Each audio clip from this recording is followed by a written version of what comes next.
Thank you, staff. Thank you, worship team. We're just going to have a brief moment together here on cameras just to talk to you men. If you guys would provide them each with a microphone. Thank y'all so much. First of all, let me say, welcome, but I'm very apologetic that we have to meet like this and discuss these things, but I wanted to provide you guys with an opportunity to have a platform tonight for our city and for the leaders, leadership here. And so, first of all, let me start with you, Mayor Stringer, if you'll just talk to us about what's going on in the city and just give us an update. So far, as many of you may know, that we're working through this pandemic that's that's going all over our nation.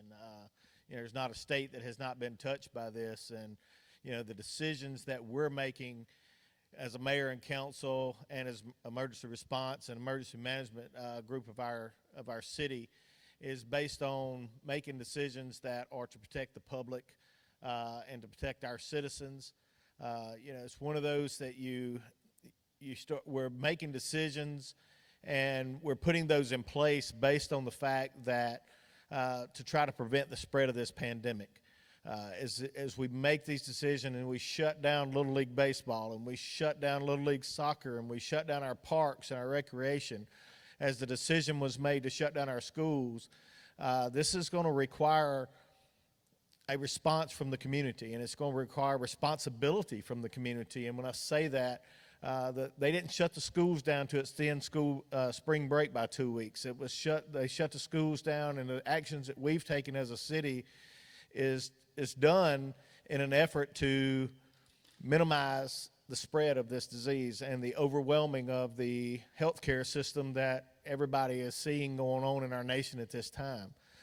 Even though we have still a small number in the state of Alabama, as testing increases, you're going to see those numbers increase because there's sure to be more there. It's just not being picked up on. It's not being tested for as much due to the number of tests that are available. As more testing facilities come online, we're going to see more people being tested for this. We're going to see more positive tests for this. There are not any positive tests that we're aware of at this time in Mobile County. We continue to work through the process. We're looking at our president, our leaders at the federal level. We're looking at our state level of government and our county level of government. And we understand that this is going to have not only financial impacts on individuals, but it's going to have financial impacts on our local economy, our county economy, our state economy, our federal economy. And we all have to be patient, and we have to work through this process. And as we go through this, we have to just continue to be mindful of who's at risk here. Our children and our elderly are the ones that are at most at risk with this pandemic and with this disease of the COVID-19. So it may be that teenagers don't look at it as a risk for themselves, but what they need to understand is if they contract this and they take it back to a grandparent or a mother or a father that has a weakened immune system, that it can be deadly for them. So our goal is to try to practice responsibility and try to put measures in place that protect our community and those that live in and around it. Chief, let me ask you, just from a law enforcement standpoint, what would you instruct our citizens to do, and are you running into issues from a law enforcement standpoint? Brother John, we haven't run into any issues just as of yet. Everybody is pretty understanding about this, and everybody, the more research and the more aware we get with this, people are finally understanding that the virus is not what we fear. The widespread pandemic of everybody getting the virus at the same time is what we fear. So if everybody will take heed and caution and go home and isolate for a couple of weeks, just take it easy, relax, go spend some family time and do the right thing, then everything will be fine in a couple of weeks. Some of the research that I've personally done over the last couple of weeks, that's what the other countries are begging us to do, different than what they did.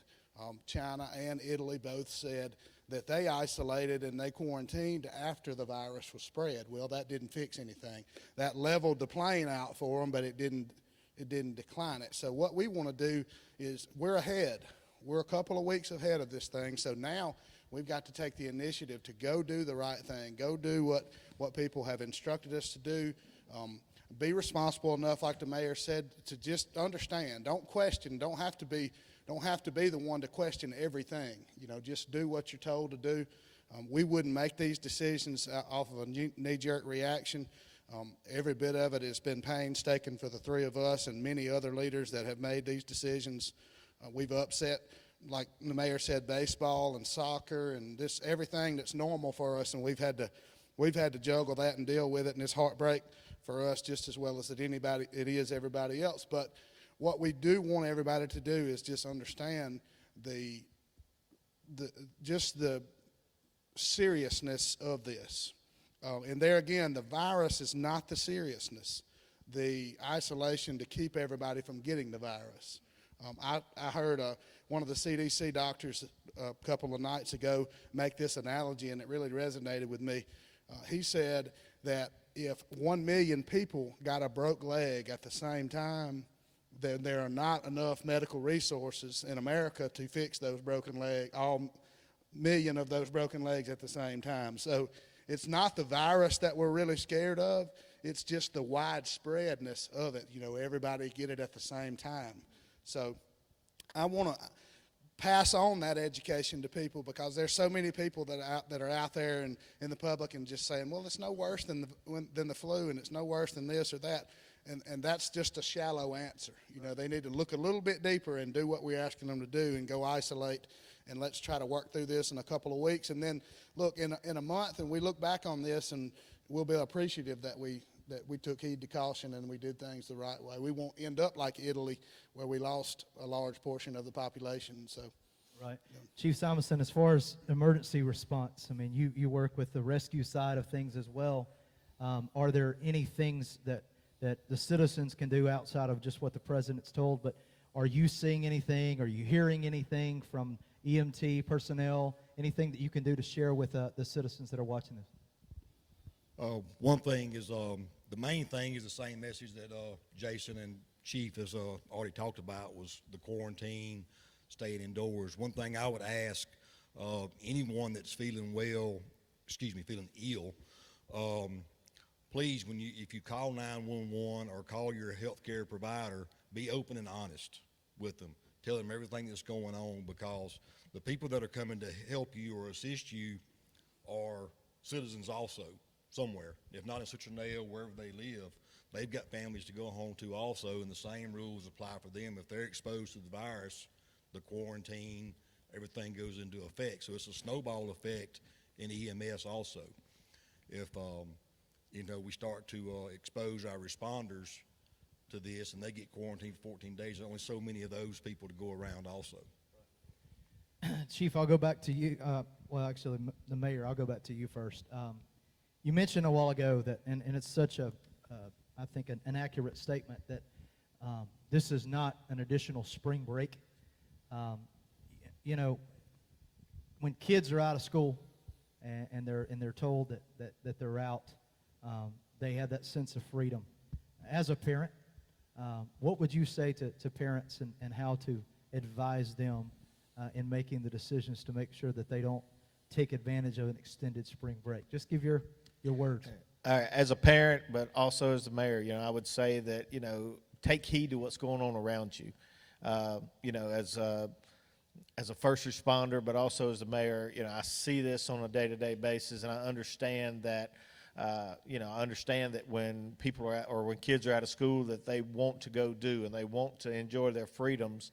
But right now is a time that we're calling for understanding. We're calling for responsibility. It's time to be responsible as parents and say, I'm sorry, but we can't go do that because, it's being encouraged that groups of 10 or more where social distancing cannot be accomplished, that you don't go to those types of events, even if it's at the beach. A lot of people say that, like with the flu, if you walk into the room with the flu and as you have the flu, you have that little bubble around you. Well, when you walk out of the room, the bubble goes with you. Well, with COVID-19, the bubble stays behind you when you leave. So you're leaving germs that can be passed along that can live on hard surfaces. That's why you see all the extra precautions being taken with sanitation, sanitizing things and things going on. So I would just encourage parents to please, be mindful of what's going on around you. If you can let your kids have some freedom outside in the yard a little bit, but try to keep them inside as much as you can. Try to keep them away from large groups of people. And let's try to get this under control so that we can get back to what we know is normal. It's not normal to sit in a church on a Wednesday night and there not be people sitting in the chairs. It's not normal for us to start trying to figure out how to have a council meeting without the public being present. It's just not normal for those types of things to be going on in our society right now. I thank you as a church leader and what you guys have done here at Restoration and other churches that are following suit and making the decision that, hey, we have to make decisions right now. They're hard decisions because they affect your church financially. They affect your congregation, and some may not come back. So it affects everything about what you do. And it's a hard decision, but it's the right decision right now with what we face as a nation and as a community, that we have to do what we can to stop this spread. We, as Chief said earlier, we start talking about the resources. There's only so many medical resources available in the United States. We can only use what we have. There's decisions having to be made in Italy today of who lives and who dies based on what respirators are available. That's a hard decision to make. And I can tell you, all three of us, myself, Chief Simonson, and Chief Norris, are all involved in risk management. We all have to make decisions that are life and death at times. And I can tell you, I never want to be in a position where I have to determine who lives and who dies. When we're on the fire field or on the fire ground, there's times that, we're sending people into burning buildings trying to save life and property. And it's, for the chief, they're sending people into gunfights trying to solve a situation. And fortunately for all of us, this is not a gunfight. This is not a fire. This is something that we know the known hazards. We know the issue, and we know how to protect ourselves. But we need people to get on board and take the proper steps to be able to help us stop this spread. Are there, just those who are watching, are there any businesses in the city of Citronelle that are closing down? Are there any events that lie out in a couple of weeks that are public events that you want to say they're going to be, Currently, right now, what we've done is we've closed all, we've stopped all Little League sports until school lets back in. As you know, all schools are closed down until April 6th or until further notice.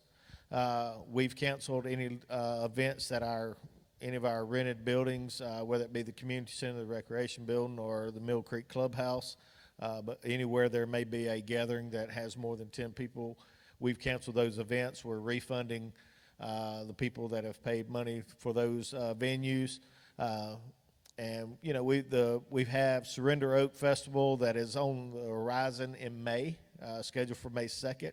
Right now, it's on schedule to go forward, but we will continue to monitor this situation as it's fluid, and as we see it's changing each day. So if we see the need to cancel that or reschedule, we'll do what we have to do. But currently, we're trying to make the most sensible decisions we can with the information that we have. Just wrapping up, anything that any of you guys want to say in closing as we... I would like to add to what the mayor said about, just the young people need, us as parents, I challenge the parents to use this as an educational opportunity.